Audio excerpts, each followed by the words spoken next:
Sudah bukan rahasia lagi kalau keturunan Tionghoa banyak yang menjadi pengusaha.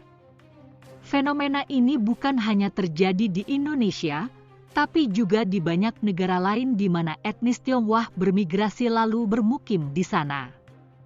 Lantas, mengapa sebagian besar keturunan Tionghoa banyak yang menjadi pengusaha? John Cao, salah satu peneliti untuk Harvard Business Review, telah melakukan wawancara dengan lebih dari 150 pengusaha keturunan Tionghoa dari dalam maupun luar Cina. Hasilnya, dia menemukan bahwa tradisi Konfusianisme memiliki pengaruh yang kuat dalam bisnis yang mereka jalani. Secara umum, Konfusianisme dipahami sebagai paham yang berlaku di zona kebudayaan yang terdiri dari Cina, Jepang, Korea, Taiwan, Hong Kong, Singapura, dan Vietnam. Paham Konfusianisme menitikberatkan pada keharmonisan antara satu individu dengan individu yang lainnya untuk hidup saling mengasihi. Berdasarkan hasil penelitian Cao, sebanyak 90% dari 150 pengusaha yang diwawancarai merupakan generasi pertama dari para imigran yang kabur dari Cina saat kondisi perang. Lalu, 40% diantaranya pernah mengalami dampak dari bencana politik, seperti revolusi kebudayaan. Sementara itu, 32% lainnya mengaku bahwa mereka pernah kehilangan rumah di masa lalu. Terakhir, 28% pengusaha mengaku pernah mengalami kehilangan kekayaan akibat bencana ekonomi di Cina. Pada masa Cina kuno, para petani berusaha keras untuk bisa bertahan hidup dari berbagai ancaman, seperti badai, kekeringan, hingga hama. Selain itu, bagi para imigran Tiongkok, bisnis menjadi salah satu kunci utama agar mereka bisa bertahan hidup, terutama saat terjadinya krisis dan perpecahan.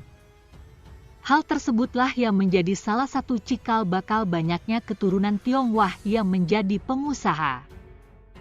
Mentalitas bertahan di tengah badai kehidupan sekaligus penyintas sejarah kelam Cina membentuk karakter para warga keturunan Tionghoa hingga saat ini. Karena itu, tak heran kalau pengusaha keturunan Tionghoa terkenal ulet dan pekerja keras. Sejarah gejolak politik dan sosial Cina menghadirkan nilai serta prinsip bagi para keturunan Tionghoa, yaitu sebagai berikut. 1. Lakukan penghematan untuk dapat terus bertahan hidup. 2. Miliki tabungan sebanyak-banyaknya. 3. Selalu bekerja keras untuk menghindari kemungkinan terburuk yang tidak dapat diprediksi. 4. Satu-satunya orang yang dapat dipercaya adalah keluarga. 5. Selalu utamakan pendapat dari kerabat yang tidak kompeten dalam bisnis keluarga daripada penilaian orang asing yang kompeten. 6. Selalu patuh terhadap sistem yang menempatkan laki-laki sebagai pemimpin dalam bisnis demi menjaga keselarasan dan arah perusahaan. 7. Investasi harus berdasarkan kekerabatan atau afiliasi keluarga, bukan prinsip abstrak. 8.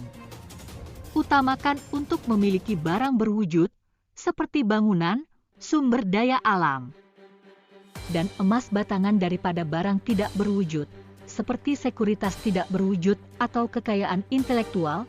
Bila mengacu pada nilai-nilai prinsip tersebut, maka tak heran bila masyarakat keturunan Tionghoa, terutama mereka yang menjadi generasi pertama, sebagian besar mendirikan bisnis-bisnis yang menghasilkan barang berwujud, seperti perusahaan real estate, perkapalan, hingga ekspor-impor.